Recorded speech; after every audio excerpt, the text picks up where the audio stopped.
Hey, sports fans, Larry Eater, Run Blog Run. This is our program, Athletics Chat. It's Athletics Chat 31. This is the epilogue, or Larry's monologue, as we know and love. I hope you love it. Anyway, greetings and salutations. This is Tuesday, December 15th, and we're recording Athletics Chat 31 epilogue. So we're going to go through our little topics for today. Stuart and I had a lovely conversation, quite lively, and I had 9 topics. Our first one was Best Male Athlete Revelation in 2020. And Best Women Athlete, excuse me. Wow.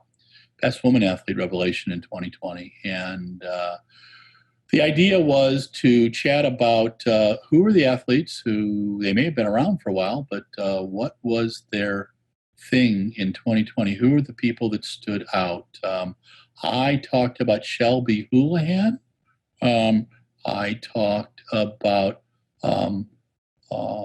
Holly Bradshaw, and I talked about Maria Lazinskaya. Now, Shelby ran that killer 14:23 earlier in the season and just ended her season with a fine 15:02:55 at Sound Runnings, the track meet. And then Holly Bradshaw is like this close to being a medalist in a world championship type event. She's there, and she is a fine pole vaulter, and there's 6 or 7 pole vaulters who are out there who are quite impressive. And then thirdly, Maria Lazinskaya. And I brought up Maria. She's, the best woman high jumper in the world. But the deal was she put her money where her mouth is. She's giving her winnings from Russian championships to deserving athletes and deserving events. I just think it's classy. On the men's side, I talked about Sam Atkin, the British distance runner who ran 13:18:58 and 27:26 back-to-back over 2 nights and at the Sound Running event just a few weeks ago. I talked about Ryan Krauser with his 10 of 14 best throws in the world and them being done at Drake, everything over 22 meters, and his best being a 22:91. And he's just a lot of fun. And I'm trying to think who the third one was. Oh, yes, Josephus Lyle, the younger brother of Noah Lyles, who was kind of in Noah's shadow. This year he had a huge PB. He went from 20.7 to 20.24 in the 200 meters. And I think he's got a shot at making an Olympic team. So we'll have to see how that goes. Most creative meeting edition in 2020. Well, I thought that adding the pacemaking lights to the meets were kind of fun. I mean, it is from the ITA back in 1974, but it was a good thing this year. We talked about creative approach to an event. I just think having events in 2020 was brave and was amazing.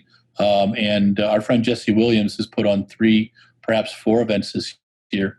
Got it going in August, and then again just now for people to qualify. And Ben Rosario and Josh Cox need to get patted on the back, as well as Brooks for helping with the marathon project, which will be on December 20th. But I thought Stockholm, I thought Monaco were fantastic. And I got to say the garden clashes and the pole vault were fantastic. It's what the spirit of the sport's about. Best quote in 2020. I thought Sam Kendrick's talking about how it's enjoyable to talk to people who actually know the sport, and so we could explain things. I thought that was kind of cool. The Thomas Bach and Seb Coe, I'm just disappointed with Thomas Bach. I don't understand how he compares racism in sports to a marketing event. I just thought that was disappointing. He's better than that. The IOC is better than that, and they need to step up. And bravo to Seb Coe for standing up to it. Nanjing moving to 2023. I love China.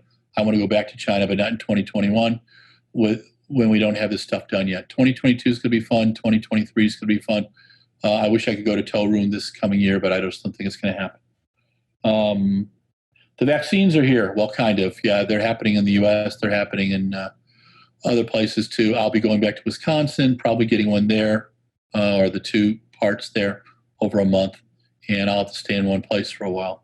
And then Tokyo 2021. I think Tokyo is going to happen, but the only way you're going to be able to go is with vaccines. And it's just a fact of life. We're in this weird pandemic time, and it's almost a Philip K. Dick novel. It's not The Man in the High Castle, but it's Robot Dreams or something like that. So it's a strange world and a strange time. If I would have thought 4 years ago that Donald Trump would have been named president, I kind of figured it out after Brexit happened. But I expect any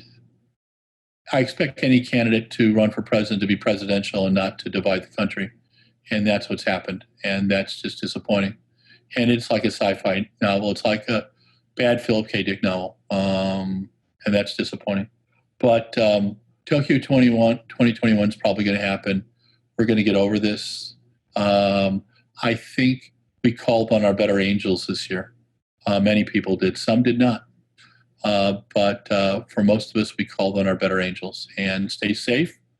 And I hope you enjoyed Athletics Chat 31 in this epilogue. And we will be chatting next week. And we'll be posting some great Socially the Distance pieces.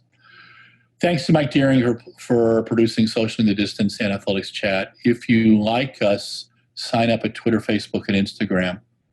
Sign up for all three. If you love us, subscribe to our YouTube channel. And thank you again for supporting RunBlogRun. This is Larry Eder with RunBlogRun, signing off.